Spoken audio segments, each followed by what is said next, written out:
Today I'm going to be doing a video on hammers, the different sorts of hammers that I use in the shop, and the different applications, how to hold one, your stance at the anvil, sort of all of those beginner things that are interesting to know and obviously help you improve your hammer swing. So I've got a selection of hammers here. We're sort of going to talk about the different characteristics and applications that we might use them all in. We have this crossbeam hammer. Generally, hammers will have a face, which is usually flat, and then a peen. You see face, peen, face, peen, peen, face. That one's a little bit different. But of course you can also get hammers with a flat face and a round face, or all sorts of different combinations. The crossbeam is used to move material in a specific direction. And so this one is a horizontal crossbeam. You can obviously get vertical ones and diagonal ones, which are all a little bit easier to use for certain applications. The peen can be used to spread material. So say we have a bar like this, we can use the peen there to elongate it, to draw the material out, forcing it down that way, rather than using the flat face, which will just put it in all directions. So that will do width and length. You can, of course, use the peen to spread the sort of width ways rather than elongating. That's just how you use the peen, the different applications, and whether you want the steel to move in this direction or that direction. So coming on to the ball peen. Ball peens generally have a flat face and then the peen on the other side. So this can be used, I use it lots to put shape into pieces of steel, so to dish them, that sort of thing. But of course you can also use it to spread material. If you want, say, a spoon, it can be quite useful on a spoon sometimes to spread it in all directions. You can really get some, you can really get a lot of pressure with the ball peen. So I use it on these leaf tools. So these are vane tools, and so to force the steel into here to take on that shape, I use the ball peen, so you can really sort of get precise with where you're hitting and forcing the vane into your leaf blank. And also, because it's such a small surface area, of course, with the basics of blacksmithing, you're getting a very large pressure forming on the steel, so it really forces it into there, so you get those veins coming onto your leaf. Okay, so they're the basic hammers that I use day to day. You can see also they're very different handles on these two. This one is the handle that I would prefer, one that you can sort of easily slide up and down, whereas this one, your handle get caught because it's much wider here than it is on there and there, and this one you can sort of only really use it there or there in a way. So I find that one sort of a lesser handle to just the simple plain one. Even though it doesn't look maybe quite as nice, it's much more practical being able to move your hand quickly like that. So we put these two aside for a minute, and we can talk about these three hammers over here. So let's start with this bottom one. So this obviously is a ball peen hammer, as we've got the peen there on the other side. However, it is a curved face on the face of the hammer. And so this, obviously, like the ball peen, reduces surface area contact, and so is used to draw material out. So we can be much more effective, creating a much higher pressure. I've gone into all of the physics and science behind doing that in another video, which I'll link at the end of this video if you want to go and check that out in more detail. We do go into quite a lot of depth in the physics equation, but I have warned you that it might be a little bit sort of crazy, but stick with it. I think it's a good video. I enjoyed making it anyway. So the curved face is very effective at drawing the steel down into tapers. However, this is only about a 2.5 pound hammer, and really you'd often find it on a sort of 3.5 pound hammer, so you can really draw that material out. However, with that being said, the equation for kinetic energy is Ke, kinetic energy, equals a half mv squared, m being mass, v being velocity. So using that equation, you can figure out that if you double the mass of the hammer, you'll get double the kinetic energy. However, if you double the velocity that you swing at, you'll get quadruple the kinetic energy, or work done, whatever you want to call it. So you can put much more force, you can basically exponentially put in much more force by increasing your velocity rather than just doubling your weight of your hammer.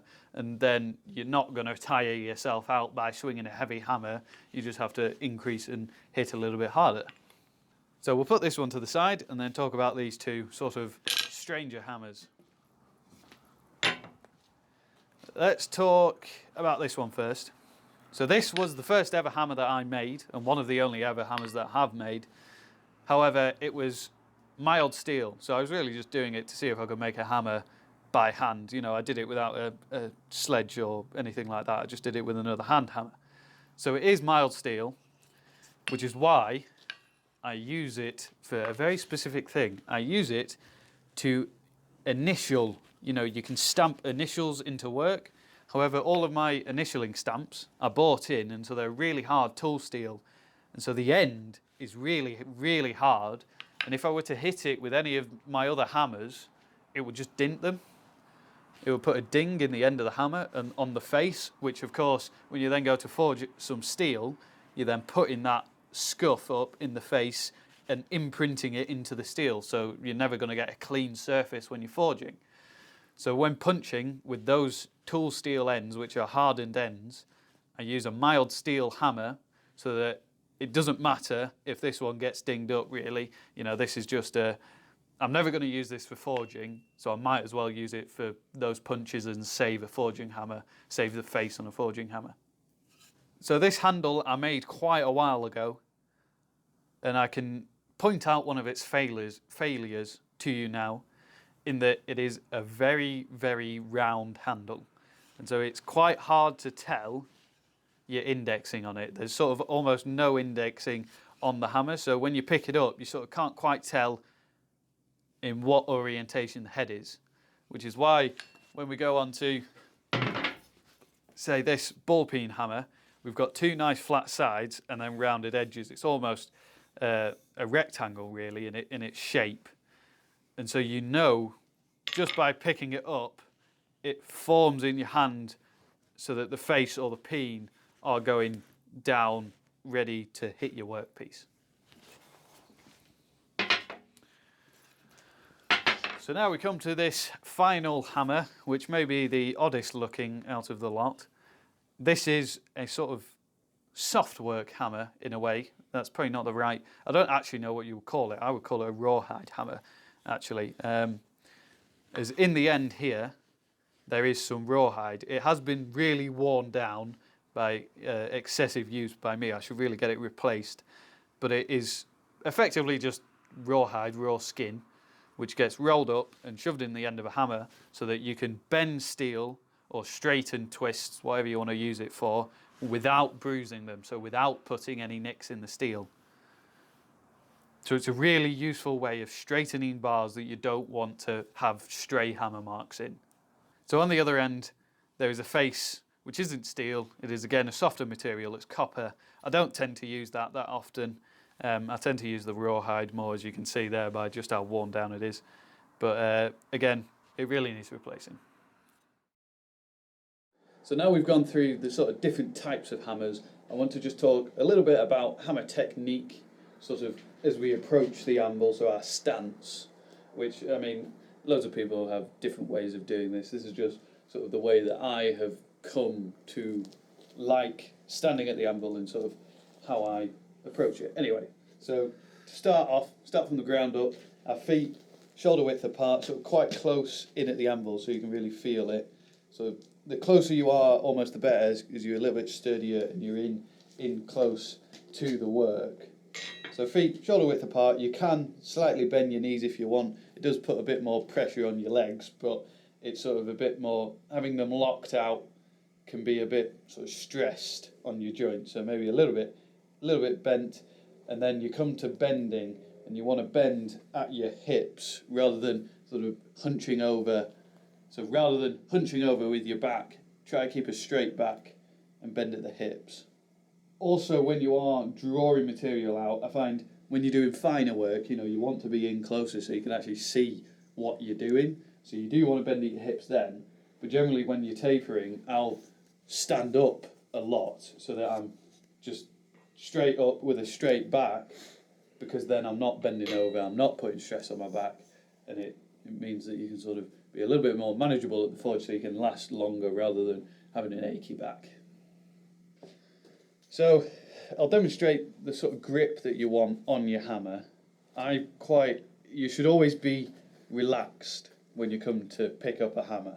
So I like to tuck my thumb in there just onto my index finger, about halfway to 2/3 down the hammer handle when I'm doing sort of a bit more heavier forging, and then if I'm doing lighter stuff you can get up close, which is why I like a hammer handle that you can easily move up and down, so just one with parallel edges. I mean, this one has a little bit of a swell here, but the more parallel edges that they are, the easier it's going to be to move your hand up and down, and when you're forging, to be able to do that in half a second is really useful, rather than having to fiddle around with your hammer handle. So as I said, you can grip your thumb sort of on top of the index finger, nice and relaxed, and as you're going up, you want to be coming up almost to your head, really, when you're coming up on your hammer stroke, so you're getting a nice stroke and keeping your elbow and your hand in close to your ear. So you want to be as close to your ear as you can.